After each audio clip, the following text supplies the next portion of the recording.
जरीपटक्यातील ginger mall जवळ 15 दिवसांपासून दररोज कार्यवाही केली जात आहे। जरीपटक्यातील बाजारात अनेक वर्षांपासून हातगाड्या व ठेले लावून काही लोक आपला उदरनिर्वाह करतायत, पण 6 एप्रिल पासून येथे अतिक्रमण हटवण्याची कार्यवाही सुरू आहे। ही कारवाई अनेक दिवसांपासून सुरू आहे, ज्यामुळे तेथील हातगाड्या व ठेले लावून उदरनिर्वाह करणाऱ्यांचं मोठ्या प्रमाणात नुकसान होत आहे। तेथील फुटपाथवर छोटे दुकानं किंवा हातगाड्या लावणाऱ्या नागरिकांशी देशोन्नतीने संपर्क साधला असता त्यांनी आपल्या समस्यांसाठी व मागण्यांसाठी महानगरपालिकेत मोर्चा काढल्याचंही कळतंय।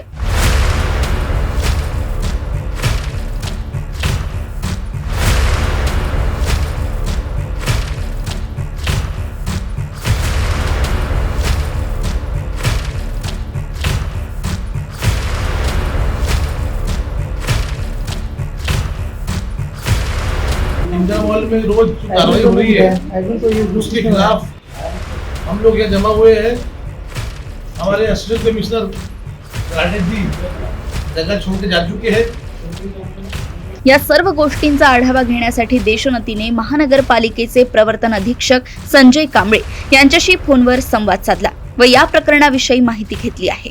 देखील काय त्या परिसरामध्ये ते लोक खूप इतकं म्हणजे शाळेकडून ते सगळे स्टॉल लावतात आणि तिथे यायला जायला जागा राहत नाही, त्या तिकडच्या लोकांच्या तक्रारी आहेत। अच्छा, नाही तर त्यांचं म्हणणं असं होतं की आम्ही 15 वर्ष तर हे कारवाई वगैरे मी बघतच आहे, पण 15 वर्षात ही अशी पहिल्यांदा कारवाई बघतो। कंटिन्यू करत ना, जवळपास 10-12 दिवस होते आमची कारवाई सुरू आहे तिथे। अच्छा, हा, तर कशा प्रकारचं आतापर्यंत काय काय झालेलं आहे तिथे? काय नाही, तेच आपण सतत कारवाई करत त्यांच्यावर, त्यांना लावूनच देतो आम्ही तिथे त्या परिसरामध्ये, आणि जी हाती आले त्यांना त्यांचे सामान जप्त करतो आम्ही। नाही, त्यांचं चालू आहे म्हणजे आम्ही आंदोलन वगैरे करू असं? हो, ते आंदोलन तर सुरूच आहे त्यांचं। आता त्यांनी ते सिव्हिल लाईन्सला पण आले होते ना, ते नाराचा आठवडी जो बाजार आहे बरं, ते आम्ही त्याच्यावरही कारवाई करत, त्याच्यासाठी ते मागेच आता हे 2-3 दिवस आधीच जवळपास 500-600 लोक आले होते मोर्चा घेऊन सिव्हिल लाईन्सच्या ऑफिसला।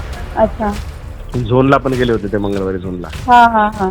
प्रवर्तन अधीक्षक संजय कांबळे यांनी सांगितल्याप्रमाणे अशी कार्यवाही नेहमीच होत असते, जेणेकरून लोकांना वाहतुकीचा त्रास होऊ नये। परंतु तेथील नागरिकांचं म्हणणं आहे की गेल्या कित्येक वर्षांपासून अशा कार्यवाहीला आम्ही सामोरे जात असलो तरी अशा प्रकारची क्रूर कारवाई पहिल्यांदाच होत आहे। शिवाय दुकानदारांवर दंड आकारून त्यांचं सामान देखील जप्त केलं जातंय, त्यामुळे त्यांचं मोठ्या प्रमाणावर नुकसान होतंय। त्यामुळे हे सामान परत कधी मिळणार आणि हे अतिक्रमण हटवल्यावर या छोट्या दुकानदारांची व ठेलेवाल्यांसाठी दुसरी कोणती पर्यायी व्यवस्था केली जाणार आहे, असा प्रश्न तेथील फुटपाथवरील छोट्या दुकानदारांनी उपस्थित केलाय। दादा, असं आहे की आम्ही 6 तारखेपासून अतिक्रमणची कारवाई पाहत आहोत। आधी पण कारवाई होत होती, पण एवढी नव्हत होती।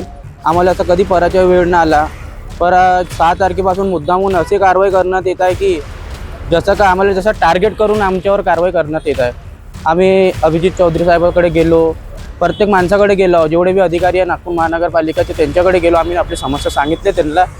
पण त्यांना म्हटलं की मी काही करू शकत नाही, मला कुठून प्रेशर आहे, म्हटलं वरतून लेवलनं मला म्हटलं गेलं आहे की बा इथे कारवाई करा, त्याच्यामुळे ते कारवाई करतात असं म्हटलं आहे। पण आमच्या फक्त एवढंच म्हणण्याचं आहे की आम्ही जो ठेले लावतो त्याच्यावर आमच्या पोटपाणी आहे, आमच्या घरचे लोक, आमच्याकडे जो पोरं काम करतात त्यांच्या पोटपाणी आहे। असं न 500-600 लोक बेरोजगार झाले आहेत। मेरा नाम लखन कांबड़े है। मैं जरीपटका दयानंद पार्क के पास शॉप चलाता हूँ। मेरे दुकान में 5 से 6 लड़के काम करते हैं। उनका भी परिवार है, मेरा भी परिवार है, इससे मेरा रोजगार चलता है। तो मैं नितिन जी गडकरी और देवेंद्र फडणवीस इनसे है ना क्या बोलते हैं निवेदन करना चाहूँगा कि हमें है ना रोज़गार, आप दूसरों को जैसे बांटते हो लेकिन हमारा खुद का रोज़गार है और दूसरों को भी रोज़गार देते हैं, तो हमारा रोज़गार छीना जा रहा है। इसके लिए आप कुछ कीजिए, ये हमारा निवेदन है। बहुत से यानी मैं भी नहीं और मेरे दूसरे चाइनीज साथी है जो कि है ना क्या बोलते इसी पे वो डिपेंडेड है, उनके पास कोई आमदनी का सोर्स नहीं है।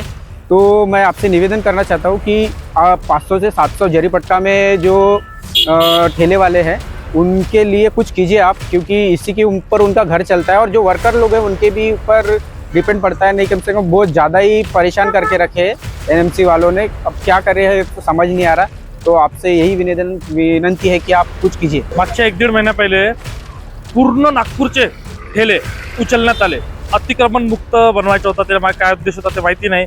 कोणी म्हणते स्मार्ट सिटीचा उद्देश होता, कोणी म्हणते नवीन साहेब आला आहे, काही आहे। आमच्या मनात खूप धाक होता आणि त्याच्या माध्यमातून माझा ठेला पण उचलण्यात आला आणि ठेले देण्यासाठी खूप त्रासाने पूर्ण 1 महिना ठेला बंद ठेवून कसा तरी साईनसाठी ह्या बाबूकडे जा त्या बाबूकडे जा असा करून आम्हाला ठेला मिळाला. 1 महिन्याचा लॉस झाला. नंतर कसे तरी आम्ही उभरून आता आपल्या वाटचाली डेली आपल्या 15 वर्षापासून इथं चायनीजच्या ठेला चालवत आहे आणि खूप लोक आहेत, काही 40 वर्षापासून चालवत आहे, काही कोणी 8 वर्षापासून चालवत आहे. उदरनिर्वाहासाठी पूर्णपणे ठेल्यावर अवलंबून आहोत आम्ही लोक. आणि इतका त्रास आता ह्या 1 तारखेपासून नॉर्मली आपली कारवाई सुरू. आम्हाला वाटलं नॉर्मल जशी कारवाई होते बा येतील काही आम्हाला पनिश करतील आणि कसे तरी लोक पडून नंतर आपला व्यवसाय आम्ही नंतर सुरू करू. पण आता ही सातत्याने कारवाई सुरू केली आहे या लोकांनी. गेल्या मागील आता 15 दिवसापासून जी कारवाई पाहिली ते आता मी 15 वर्षामध्येही नाही पाहिली आहे. एकदम भयंकर एकदम क्रूरतेने कारवाई करण्यात येत आहे. तर आम्ही एकदम त्रस्त होऊन गेलो आहे. आणि आता पाहून घ्या इथे एकही ठेला अवेलेबल नाही. जिंजर मॉल समोर इतके सारे ठेले होते, सगळे गेले आणि एका ठेल्यावर 5 लोक काम करतात. आता 15 ते 20 ठेले दयानंद पार्क जवळ लागतात, 40 ते 45 ठेले आपल्या जिंजर मॉल जवळ लागतात. त्याचबरोबर नारामध्ये सुद्धा मला वाटतं 30-40 ठेले तिथेही लागतात.